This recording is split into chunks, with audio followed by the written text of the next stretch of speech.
No primeiro dia, que foi o dia 17 de dezembro, eu falei aqui em João, no capítulo 13, expliquei assim superficialmente o texto de Jesus tirando as roupas de cima, se despindo da cuequinha íntima, daquela roupa com a qual os homens se cingiam na antiguidade, botavam a vestimenta por cima e algo amarrado embaixo, que era esse cingimento íntimo, equivalente à nossa cueca contemporânea. E ele tirou as roupas de cima, que era uma vestimenta tecida de alto a baixo em uma única parte, sem emenda, e aí tirou também a roupa que cobria a sua nudez, aquele pano, e uma bacia foi sendo levada por ele enquanto ele lavava os pés de cada um dos seus discípulos. Pedro, quando viu a aproximação daquele ato chegar-se nas imediações dos pés dele, foi logo avisando para Jesus, os outros pés tu já lavaste, mas o meu tu não lavarás. Aí Jesus disse, se eu não lavar os teus pés, Pedro, tu não tens parte comigo. Aí Pedro, que eu já falei um pouquinho disso, tinha aquela personalidade superlativa, um tanto histriônica, falou, então se é assim, não me lave só os pés, mas também as mãos e a cabeça, me dá um banho geral. Aí Jesus disse, cara, você não tomou banho hoje não? Quem já tomou banho não precisa de outra coisa de lavar, senão somente os pés. Ainda mais porque eles andavam não de tênis, mas de sandália. E qualquer um que ande, suje os pés com a poeira do caminho. Eu falei sobre isso, fiz aplicações, tal. E aí, falei um pouco do que eu faço, tu não sabes agora, mas fui en passant, concluí com aquela questão, compreendeis o que eu vos fiz? E deixei essa questão para vocês pensarem no dia 27, Natal, Réveillon, até o nosso encontro passado no dia 7, de onde eu retomei a questão do compreendeis o que eu vos fiz, dizendo a todos os que estavam aqui, que quando Jesus fez aquela pergunta, ele nos disse, implicitamente, que o Evangelho não é acerca do quê, não é acerca de conteúdos, dogmas, doutrinações, filosofações, sistematizações, elucubrações, elaborações, não. Ele não disse, compreendeis o que eu vos disse, compreendeis o que eu vos ensinei, com palavras, com oralidades, não. Ele diz, compreendeis o que eu vos fiz. O Evangelho se explica no seu modus operandi. Ele não é discursivo. Ele não é grego na sua formulação e na sua postulação de filosofia de oralidade e de lógica de convencimento que fecha um determinado sistema que é batizado por um determinado nome filosófico ou de qualquer outra expressão ou natureza de pensar. Não. O Evangelho de Jesus tem a ver com o modus operandi da vida. Eu sou o caminho. Já define que tem a ver com a dinâmica de um pé depois do outro, do chão da existência, das minhas práticas. Quem quer ser meu discípulo, a si mesmo se negue, tome a sua cruz e siga-me, ande comigo. É como tem a ver com o modus operandi. Ele mesmo disse que aquele que é meu discípulo, aquele que quer fazer a vontade do meu Pai, é aquele que ouve a minha palavra e a pratica. Então ele diz também em João, no capítulo 7, no verso 14, se alguém quiser saber se o ensino dele é verdadeiro ou não é verdadeiro, ele não diz então que fique 10 anos numa montanha elucubrando a respeito do assunto. Não diz nada disso. E no domingo passado eu dei vários exemplos a vocês de que as pessoas que foram mais exaltadas por Jesus nas narrativas dos 4 evangelhos eram pessoas que não tinham nenhum pedigree religioso, filosófico, doutrinário, ortodoxo, de nenhuma natureza. Um centurião romano que não sabia de nada, mas acerca de quem Jesus disse: em todo Israel eu nunca encontrei uma fé como esta. É uma Ciro-fenícia que também não sabia de nada, mas acerca de quem Jesus disse: ó mulher, grande a tua fé, seja feito contigo conforme tu queres. É um gadareno que fica livre do dia para a noite das suas legiões de perturbações mentais e de loucuras e de alucinações, e que deixa toda aquela comunidade de Decápolis, das 10 cidades greco-romanas, perplexas ao verem o homem que era o louco do lugar e daquelas comunidades todas. Era aquele que enlouquecia em nome dos que não tinham voz, que não podiam falar. E ele enlouquecia tanto que ele faz uma denúncia de natureza política, que ninguém podia fazer. Quando Jesus perguntou: qual é o teu nome? Falando com demônios. O que o doidão disse? Legião é o meu nome, porque somos muitos. Quem é que podia denunciar a presença das legiões romanas acachapantes ali, a não ser um louco? Os loucos têm permissão para dizer tudo. E as ditaduras dizem: não, é só um doido. Davi usou desse expediente no Velho Testamento, quando estava para ser preso numa ocasião pelos filisteus. Ele começou a babar, a puxar a barba, a cuspir, virou os olhos, caiu no chão, estremeceu, ficou doidão. Aí os filisteus vieram e disseram: olha aqui, o cara que era o general de Israel enlouqueceu, está babando, mordendo a língua, doidinho, a gente não vai perder nem tempo com ele, tchau, maluco. E foram embora, e o Davi esperou o pessoal desaparecer, sumiu, limpou a barba e saiu bonitinho, porque os loucos têm concessões muito especiais, e alguns se passam por loucos com muita regularidade. Isso acontece nos ambientes mais variados, especialmente em família, porque se a pessoa se passar ou tentar dar uma de doida no ambiente de trabalho, ela vai ser dispensada rapidinho. Se for em qualquer outra instituição do Estado ou privada, ela também vai ser alijada ou colocada em ostracismo. O lugar onde os malucos têm mais espaço são 2 os lugares. O número 1 é a família. Tem um lugar absoluto para doidos. E aí fica todo mundo codependente do maluco, não é? Pessoal, você não lhe surda, não faz isso não mexe nisso, senão a gente não sabe o que vai dar. E o cara vai deitando e rolando. Todo mundo aqui já teve alguma experiência dessa natureza, ou tem gente aqui até que já fez isso para passar melhor em casa. O segundo ambiente, onde o doido tem um espaço enorme, é na igreja. A igreja, na realidade, é o metro quadrado com mais maluco na face da terra. E eu estou falando de igreja, mais do que de mesquita. Tem mais maluquice no cristianismo do que no islamismo. No islamismo tem os doidos de olhos abertos que decidem ser terroristas e vamos lá, mas é de caso pensado. Você não vê ninguém babando ali, nem coisa alguma, ou nada. Agora, na igreja do cristianismo, que não tem nada a ver com o evangelho também, isso é uma invenção do 4º século para cá, é o cristianismo que vocês dizem que é a bandeira de vocês, é uma construção do imperador Constantino que não tem nada a ver com Jesus.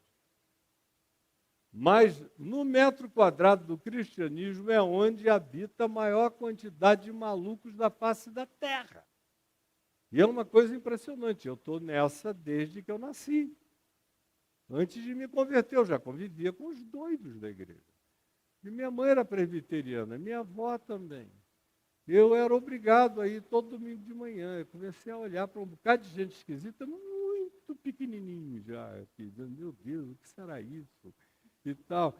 Quando eu fui chegando na puberdade, eu falei, meu Jesus, é maluquice mesmo. Na adolescência, eu digo, eu não passo nem na porta, porque é gente muito doida.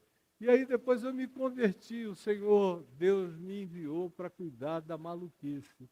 Aí lá fui eu ser pastor, e pastor sério, atendendo gente, durante décadas e décadas e décadas, lidando com o turbilhão das loucuras. Uma vez dito isso, eu fecho esse parênteses para dizer que o que Jesus disse foi, como pergunta, compreendeis o que eu vos fiz?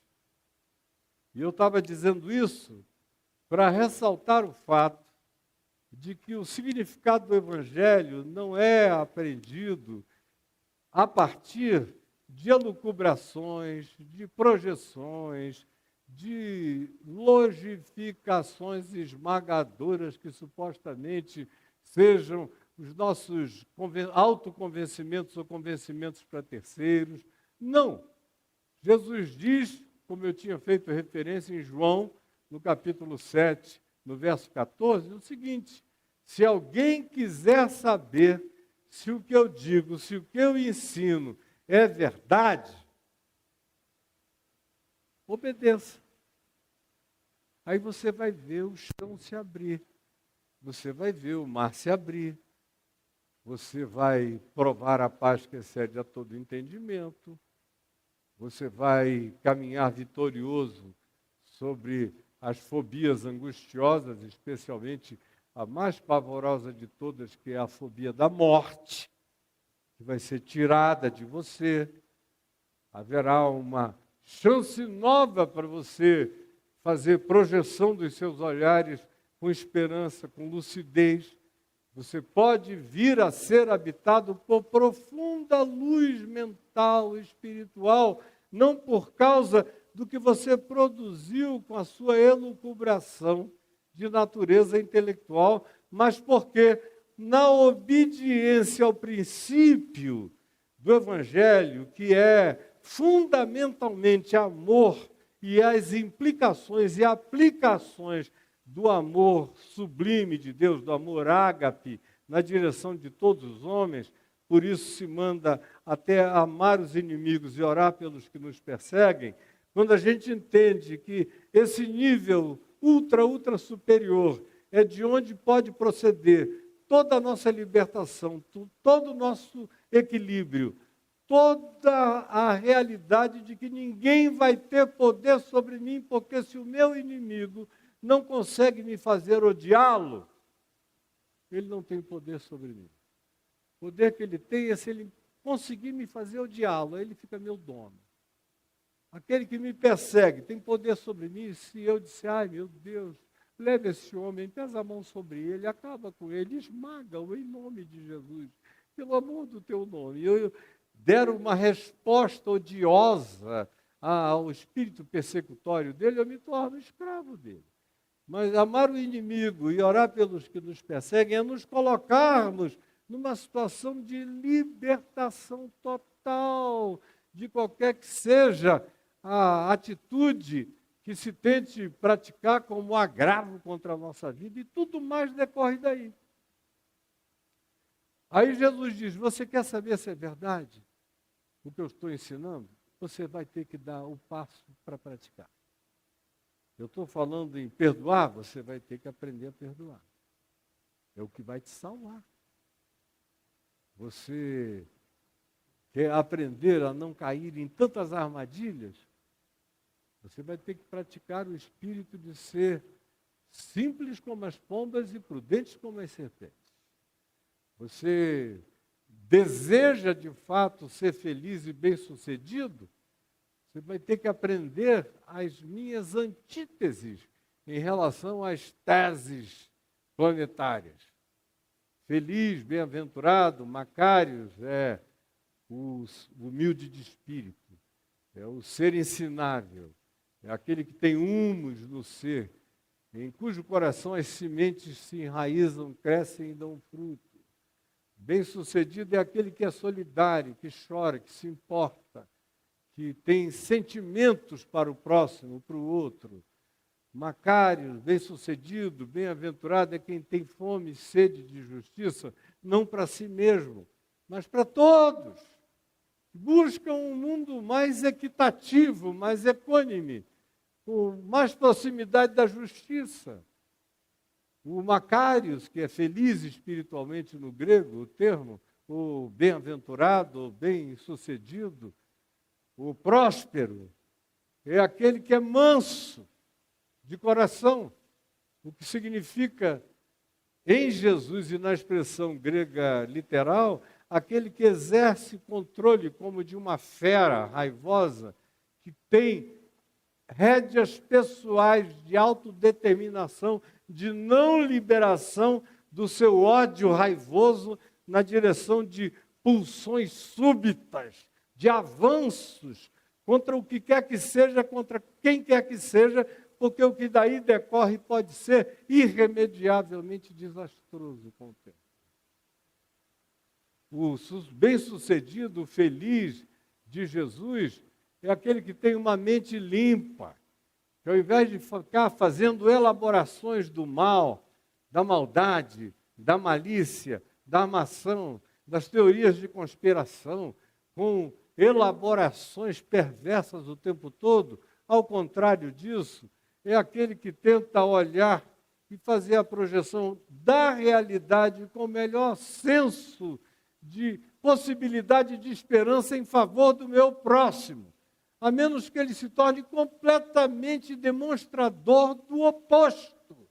Mas ainda assim eu já não confiarei nele, mas orarei por ele todo dia para que alguma coisa de boa o visite e ele seja salvo da sua própria condição, que é horrorosa para ele e é um desarranjo social, familiar, para uma quantidade enorme de outras pessoas. E assim vai. O bem-sucedido é aquele que é resiliente, que é perseverante, que sabe lidar com perseguições, com antagonismos, com objeções, com rejeições, e olha para cima e não se intimida e crê que foi assim também com todo tipo de gente boa que já passou pela face da terra. Aí você, quando decide botar o pé e dar um passo depois do outro, nesse chão do Evangelho, nesse caminho de verdade e de vida, você vai experimentando e vai descobrindo que o que Jesus diz é real. Funciona. Acachapantemente funciona. Se realiza, se torna benefício. Foi o que eu disse. Em outras palavras, incluindo também o que eu faço, não sabes agora, compreendê-lo-ás depois, que eu falei sobre essa ansiedade de compreensões, que Jesus também deu a resposta dizendo, não vem da filosofação, mas vem da prática. À medida em que você vai vivendo o Evangelho, cada passo no Evangelho te responde o sentido da vida. E aí, eu falei 1 hora e tanto sobre isso no domingo passado. Aí hoje, eu vou prosseguir fazendo a seguinte pergunta no mesmo texto de João, no capítulo 13, para quem quiser abrir no seu celular, na sua Bíblia, de papel, de tablet, cuneiforme, do jeito que você quiser. Então está aí João capítulo 13. E é sobre o que eu quero falar? É sobre o que responde à pergunta, de onde vem o poder para fazer o que Jesus mandou? Compreendeis o que eu vos fiz. Eu vos dei o exemplo, ele disse, para que assim como eu fiz, vocês façam também. Não era algo para dizer, ó, me compreendam bem e fiquem satisfeitos. Ao contrário, compreendeis o que eu vos fiz, para que assim como eu, que vocês chamam de o Senhor e o Mestre, pratico em favor de vocês, vocês tenham energia, decisão de praticar a mesma coisa uns pelos outros. Por isso o chamado é: venha após mim e siga-me, imite-me, viva-me, encarne-me, absorva-me. Por isso é que ele disse também em João 6, que é preciso comer a carne dele e beber o sangue dele, significando com isso não um convite antropomórfico, mas significando a assimilação da palavra dele, virando DNA, virando célula, virando sinapse mental, virando a mente de Cristo na gente, virando um olhar, uma atitude que vai se transformar em emoção, sentimento, caráter, comportamento. Tem que andar nesse processo, do contrário, é apenas perda de tempo. São anos e anos e anos de audição inconsequente do Evangelho, e o cara ainda tem depois a coragem de dizer: não, eu estou fazendo agora uma outra coisa, uma filosofia que eu aprendi oriental, porque está me ajudando um pouco mais na respiração. É verdade, vai te ajudar bem na respiração, vai fundo e vai firme. Agora, Jesus estava te ensinando a andar, cara. Você nunca quis andar? Então o Evangelho nunca vai ser boa nova para você, não vai produzir um único fruto que seja coerente com a proposta. Não vai se consumar, porque o Evangelho não é acerca do que, é acerca de como. Compreendeis o que eu vos fiz? O que ele fez? Ele se despiu, ele não teve vergonha da nudez dele, humana, mais íntima. Ele lavou os pés dos outros, sem nenhuma preocupação de que tivesse algum idiota ali dizendo: olha só como eu sou superior a ele. Sem nenhum espírito de comparação, que é uma das coisas mais perversas que podem nos atingir, é esse espírito de medimento de nós mesmos com os outros.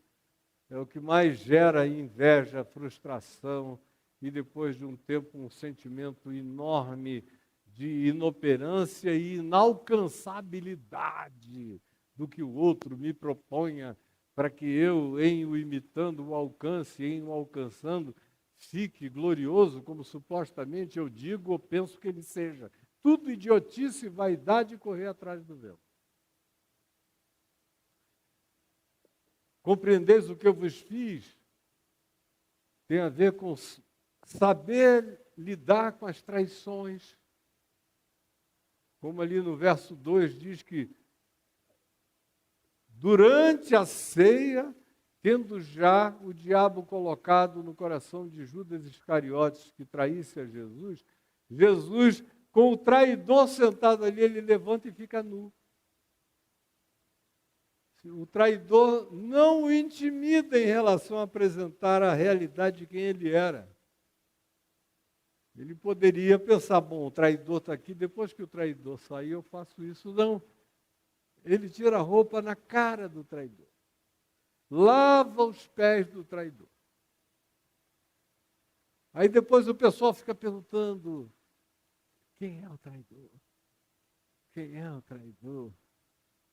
Aí manda um recadinho para João, que estava ali perto, encostadinho. João fala no ouvido dele e pergunta: quem é o traidor? Aí João pergunta: mestre, quem é o traidor? Aí Jesus disse: é aquele para quem eu der um pedaço de pão molhado aqui dessa ceia.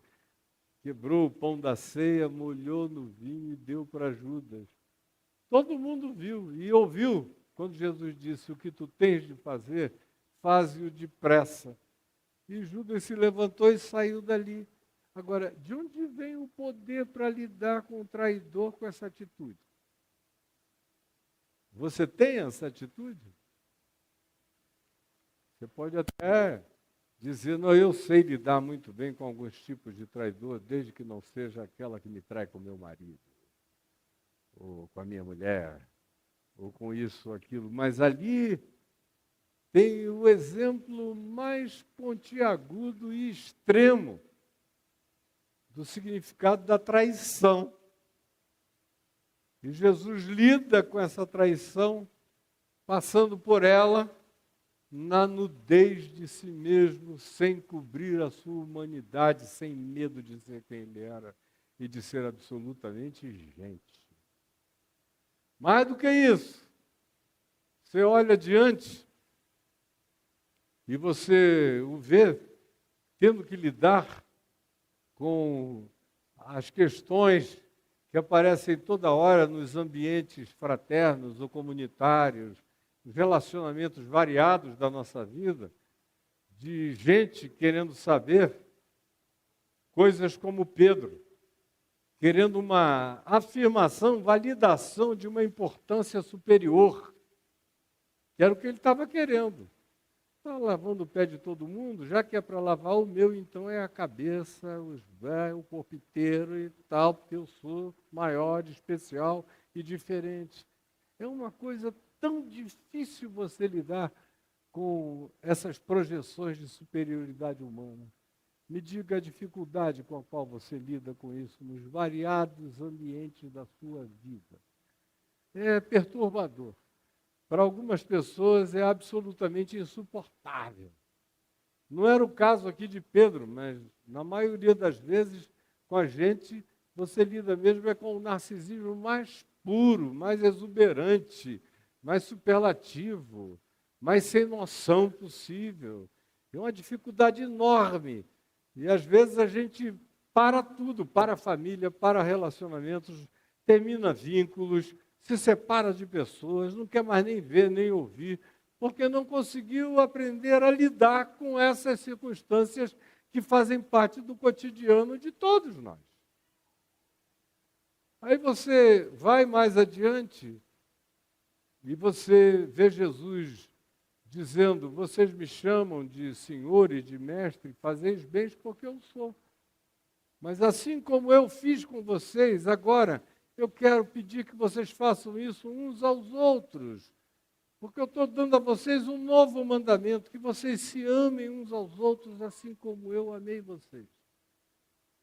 Aí essa é uma dificuldade horrorosa, porque perguntar, compreendeis o que eu vos fiz, é uma coisa, agora ver o pessoal fazer isso é que é outra coisa, que quase você não consegue ver, nem enxergar. É difícil você ver gente fazendo isso natural e espontaneamente. Dá uma frustração, dá uma sensação, como Paulo diz, de que você correu em vão, de que você labora, se dá, se desgasta, fala, ensina, mostra, e no fim continua tudo como Dantes no quartel de Abrantes e ninguém se transforma em coisa alguma. É horrorosamente frustrante. E haveria uma quantidade enorme de outras coisas a acrescentar. É que eu estou circunscrito apenas a João 13. Se eu fosse me expandir pelo Evangelho, a gente ia ficar por muitos dias aqui. Mas a pergunta é uma só. O que me dá poder para, em compreendendo o que ele fez, fazer como ele fez? Porque esse é o objetivo. O objetivo dele não é: compreendam como eu sou extraordinário, olha só o que eu fiz. O objetivo dele é: assim se sou eu, o Senhor e o Mestre, e vos fiz essas coisas, eu fiz para lhes dar o exemplo, para que assim como eu lhes fiz, vocês façam também uns aos outros. Quem quer que seja o outro, onde quer que haja e habitem esses uns aos outros, do ambiente familiar a qualquer outro ambiente possível de relação humana, não tem apenas validade circunscrita a algumas ambiências, não. É no mundo inteiro, é em todos os vínculos da gente. Compreendeis o que eu vos fiz? O que eu vos fiz é para vocês aprenderem a fazer, a repetir, a reproduzir. Para que vocês sejam uma reprodução minha.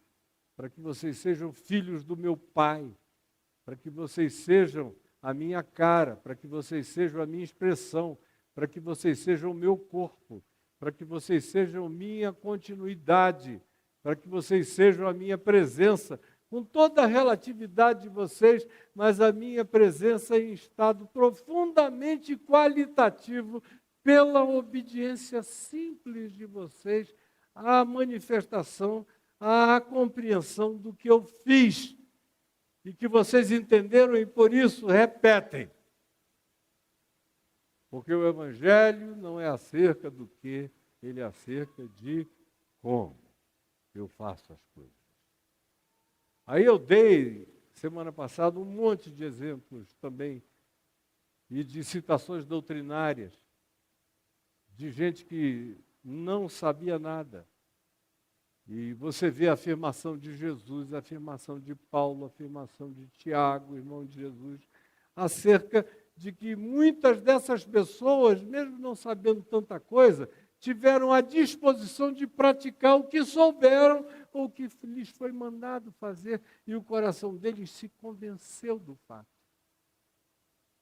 Intrinsecamente, intuitivamente, eles disseram: o nome disso é verdade.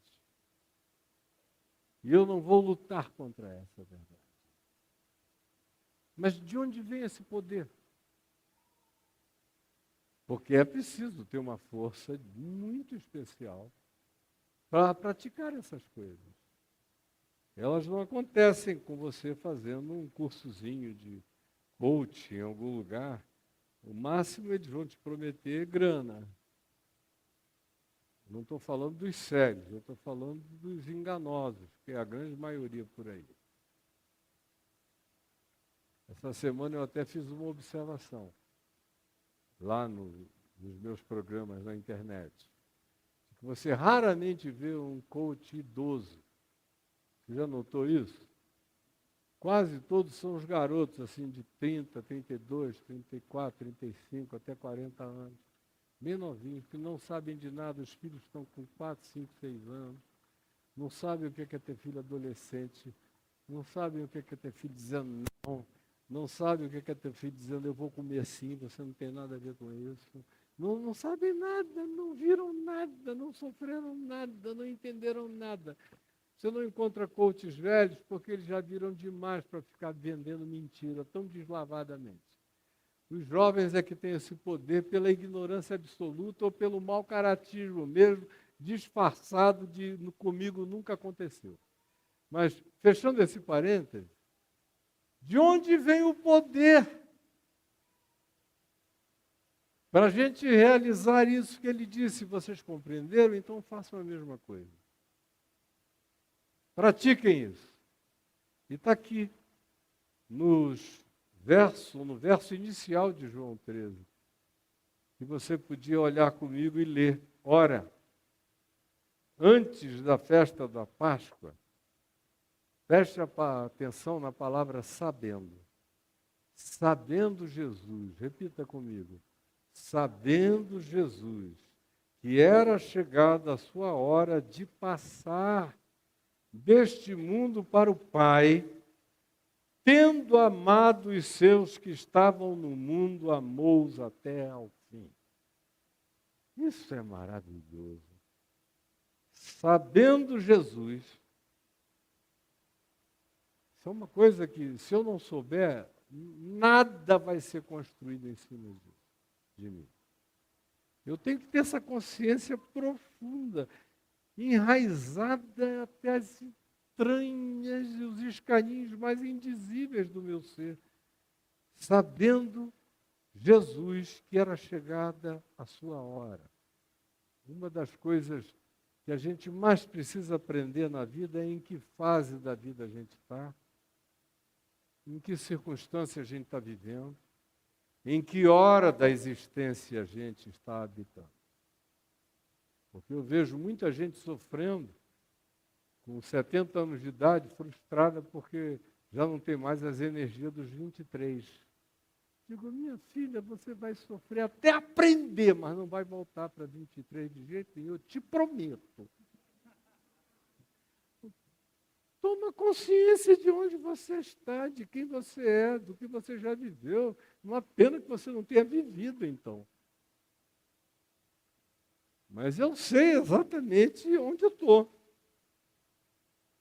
Eu estou com 69 anos desgastados, fazer daqui a dias, a caminho dos 70, muito rodado, conhecendo muito as minhas limitações e muito satisfeito com o que Deus me tem dado ser, ter, possuir, viver, experimentar nos limites da minha vida e do tempo da minha existência. Sabendo que era chegada a sua hora, e é uma coisa que a gente tem que ir aprendendo, são os tempos da gente, as horas da gente, aonde a gente precisa já estar em relação ao que será. Porque tem o inevitável disso tudo, vai chegar uma hora de passar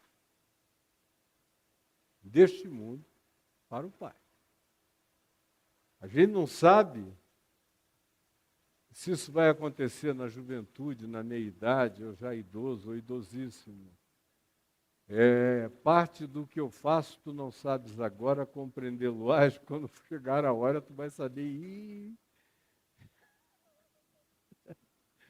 Era bem velho, era bem novinho, era mais ou menos, mas está na hora de eu passar para o Pai, então tá bom, né? Você já está sabendo.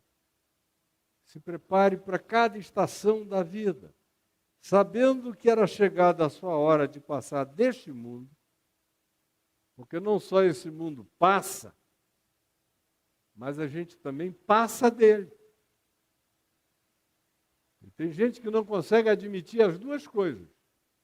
Uma é que o mundo passa.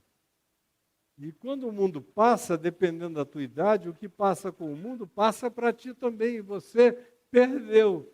Perdeu a geração, a hora, a relevância, o significado, a importância, a fama, a força. Tudo isso que acontece e que a maioria de nós entra em crise porque acontece. Pelo amor de Deus, o que você queria? O mundo passa, e com o passar do mundo, passo eu, passo você, passamos nós. Passaremos todos. Nós temos 8 bilhões de seres humanos vivos no planeta Terra hoje, mais ou menos. E os cálculos conservadores, dos historiadores conservadores, eu, pelo menos, tenho cálculos muito menos conservadores, o que incluiria muito mais gente na contabilidade civilizatória. Mas vamos ficar com os cálculos conservadores. O que se supõe é que 120 bilhões de seres humanos nos precederam, antes desses 8 bilhões que nós somos agora. E todo mundo passou. E passou para todo mundo. E nesse nosso tempo aqui, não só passa para a gente, mas passa com uma rapidez brutal. E se você não tiver a capacidade de atualizações regulares e mentais e espirituais, com bom senso, você vai ficando para trás amargurado e chateado e dizendo, a vida não me aproveitou. Não, ainda tem esse narcisismo tão grande que alguns dizem, é uma pena que o mundo não me enxergou. Cada vez tem mais gente assim. Eu fico bobo de ver um cara frustradíssimo, uma menina chocada, porque o mundo não me viu, não me deu nada, não me acharam.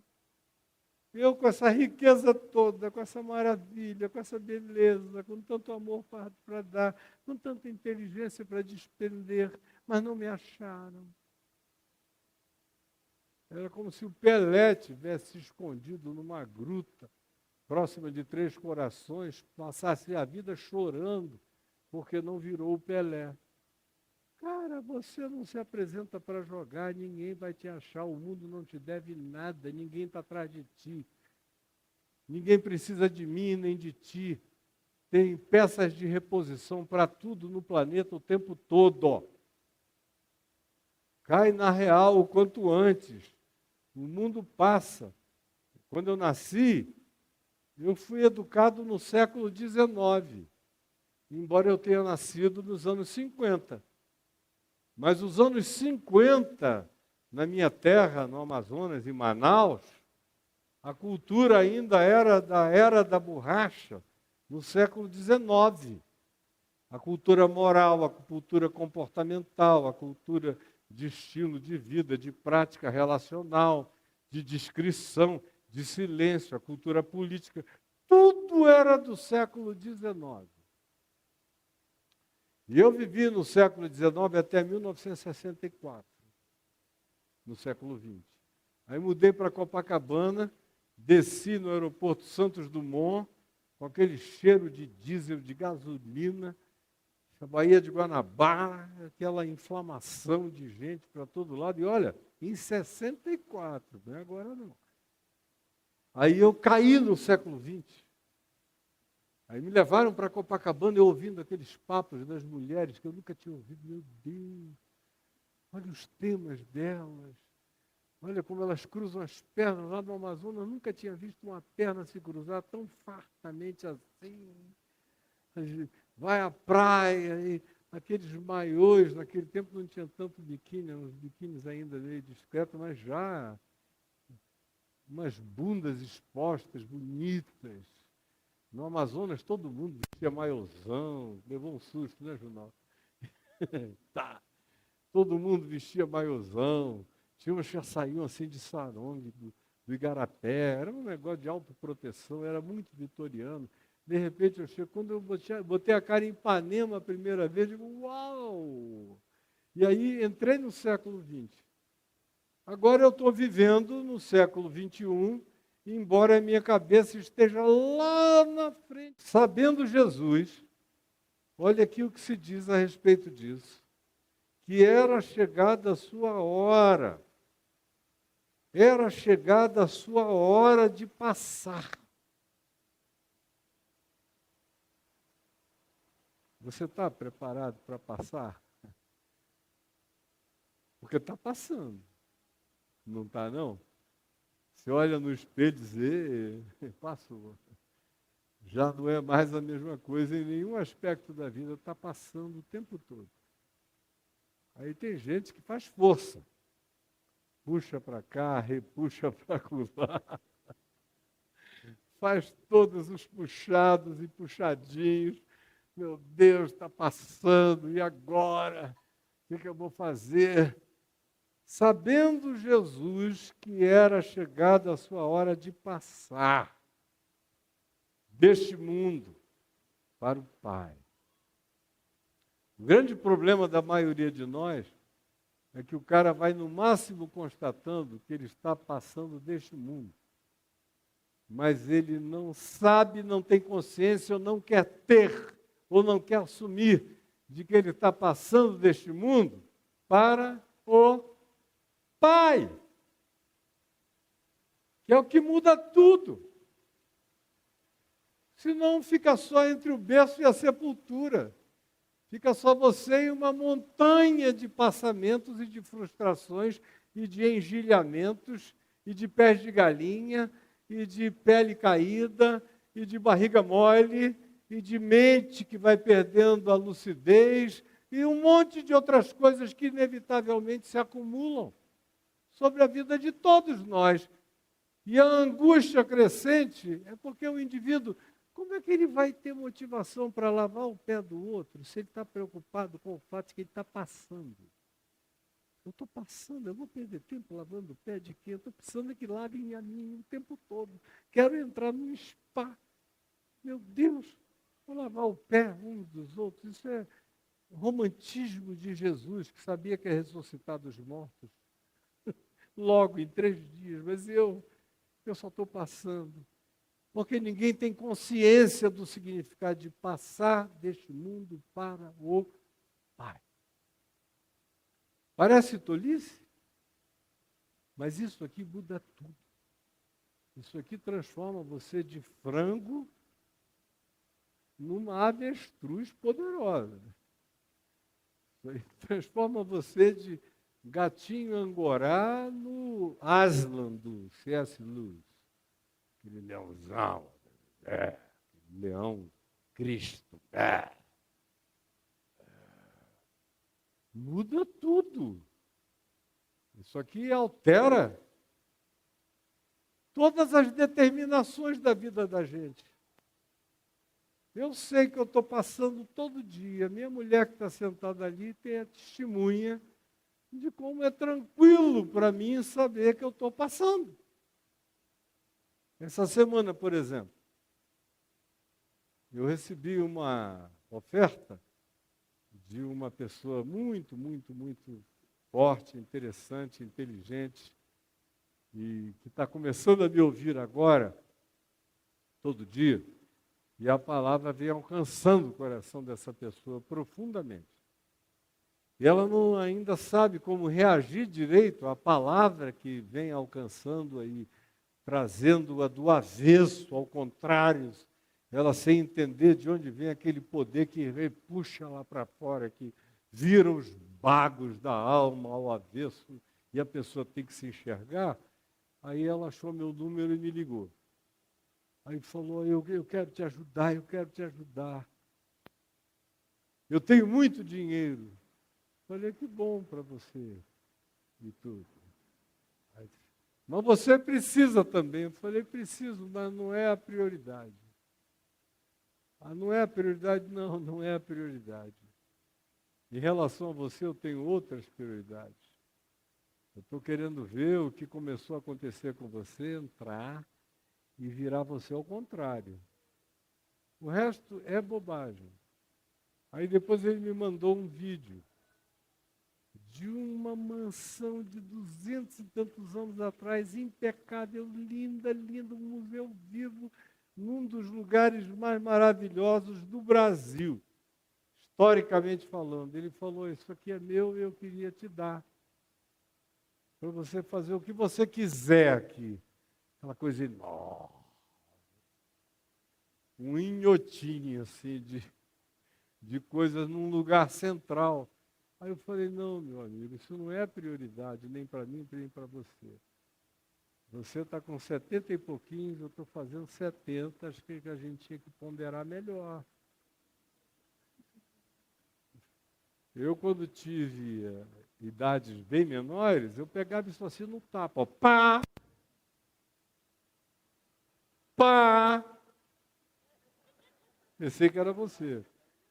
E aí, pegava no tapa e no dia seguinte já estava rolando. Mas agora não.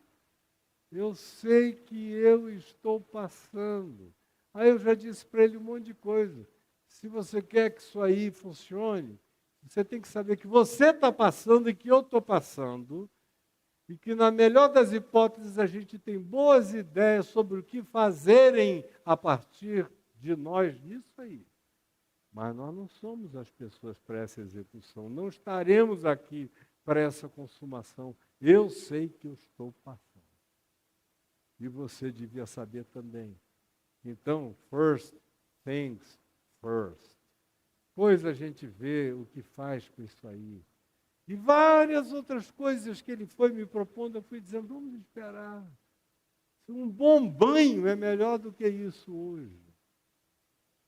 Foi, sinceramente, bota uma cadeira debaixo do teu chuveiro, deixa a água cair assim, 1h30, 2 horas.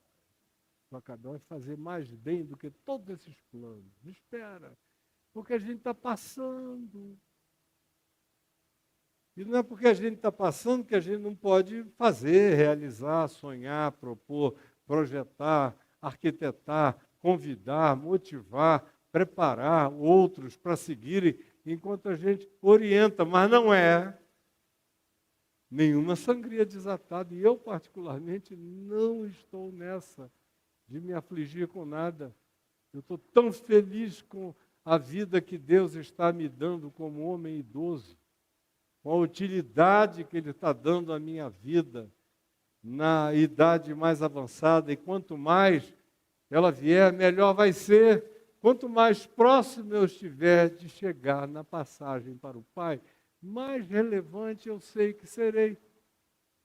Ontem um jovem pastor presbiteriano me telefonou conversando comigo, disse, o seu legado, reverendo, tanto legado. Eu ouvi aquela história de legado. Me enche a paciência esse negócio de legado, porque parece que você está com AVC, e já só está ouvindo assim. O cara está aqui, vivão, ficando em pé todo dia, mais em pé do que ele, correndo, pregando milhares de vezes que ele não aguenta nem correr atrás da primeira corridinha minha. Aí vem com o meu legado. Aí eu falei, desculpa, eu posso te falar uma coisa? Você vai entender isso com o seu melhor coração? Aí ele disse, o que é? Eu falei, eu tenho 50 anos de ministério, vou fazer 51. Mas o meu passado ainda está todinho no meu futuro. Aí ele falou, não entendi. Eu falei, eu estou te dizendo é que tudo que eu vivi antes não é nada perto do que eu ainda vou viver, meu filho. E eu não preciso de 50 anos mais para viver isso. Vai caber em 10, vai caber em 15, vai caber no tempo que Deus me der, vai caber tudo muito melhor e maior e mais significativo e relevante do que você jamais conseguiu conceber. Então, vamos deixar esse legado? Para depois que você estiver jogando flores na minha sepultura, se você for lá, e você fala no assunto. Porque eu, particularmente, estou longe de ter concluído qualquer legado. Eu estou andando na direção do Pai, todo dia, com lucidez e com alegria, sem medo de nada. Ao contrário, é o prazer desse abraço eterno, para o qual eu preparo meus filhos e meus netos todo dia. Eu vou partir, vocês olhem para cima e me vejam em glória. E se alegrem nessa glória e vivam para a gente se encontrar eternamente. Amém. Porque passa. E eu tenho que saber disso. Senão eu não tenho poder para lavar o pé de ninguém, para aguentar a traição de ninguém, para aguentar a negação do melhor amigo, como Pedro, que ia negar. Logo depois Jesus disse, você vai me negar logo, logo, cara. Preparar-se para o que der e para o que vier. Para ser assim, eu preciso saber como as coisas são. E que o mundo passa. E que a gente passa junto. Mas que o grande poder da viagem está na convicção de que nós estamos chegando no Pai. É para lá que eu estou indo. Saber disso me dá um poder, uma força, uma vontade de viver imbatível, inabalável, que se renova com alegria todo dia. E eu não estaria aqui fazendo uma declaração dessa veemência com a minha mulher sentada nessa diagonal aqui. Se não fosse verdade, porque a primeira pessoa para não aguentar uma mentira seria ela. E ela sabe que isto é verdade. Sabendo que tudo passa e a gente passa também. Mas olhando e tendo absoluta certeza de que enquanto tudo vai passando e eu vou passando por tudo, eu estou indo na direção do Pai. Aí o verso 3 de novo introduz esse sabendo. Olha só o que está dito aqui. Sabendo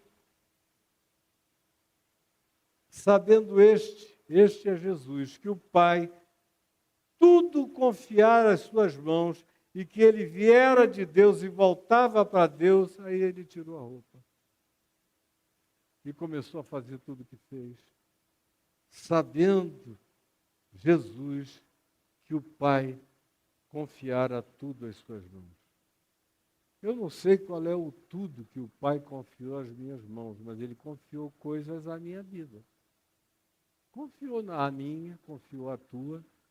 Cada um de nós, conforme os nossos dons, conforme nossas capacidades dadas por Ele, conforme a operação efetiva da graça de Deus na vida de cada um de nós. E eu tenho que saber disso. Eu não sou igual a você, você não é igual a mim, mas o Pai confiou coisas a mim que eventualmente não confiou a você.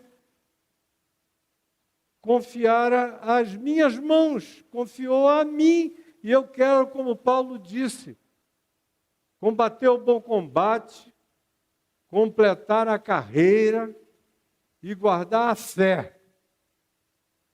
Se eu não tiver essa consciência, eu vou ficar absolutamente solto, perdido, flanando, asa deltando pela terra, sem botar o pé na realidade, sem erigir coisa nenhuma. Eu preciso, de fato, saber que existem coisas que foram dadas para mim e para mais ninguém.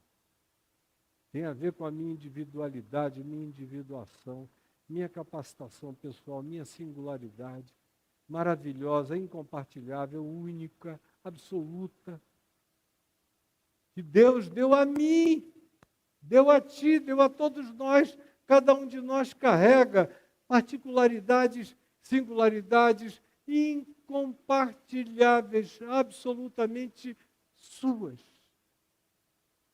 e que precisam ser desenvolvidas. Eu preciso carregar dentro de mim essa certeza de que coisas foram confiadas à minha mão para eu realizar nessa vida, e não é um peso, para mim é um privilégio saber disso. É um dos maiores privilégios que eu tenho, é estar acordando nos últimos 50, 51 anos, botando o pé para fora da cama e dizendo: obrigado, Senhor, pelo que Tu confiaste às minhas mãos para fazer nessa vida. Ajuda-me a fazer da melhor maneira que eu puder, com o melhor amor que eu tiver e com toda a alegria do meu coração, e ajuda-me a fazer com um coração simples, humilde, quebrantado, sem vanglória, sem arrogância, sem nenhuma atitude supremacista, sem nenhum poder de tentativa de autoabsolutização do meu próprio dom. O que tu me deste, tu me deste. O que tu deste a outros tu deste. Eu te agradeço pela possibilidade de ter o bastante para desenvolver e não enterrar e não sentar em cima. Você sabe disso? Que o Pai te confiou alguma coisa para dar significado à tua vida hoje?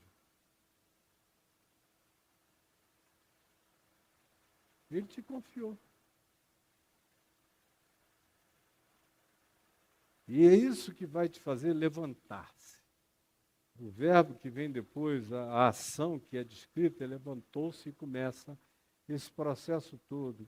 O traidor, o negador, os questionamentos, a frustração de ensinar e ver que o pessoal não internaliza, não introjeta, as quantidades enormes de outras dificuldades de traição dentro da ceia, em volta da mesa da casa, na intimidade da vida, em qualquer que seja a natureza da intimidade da vida.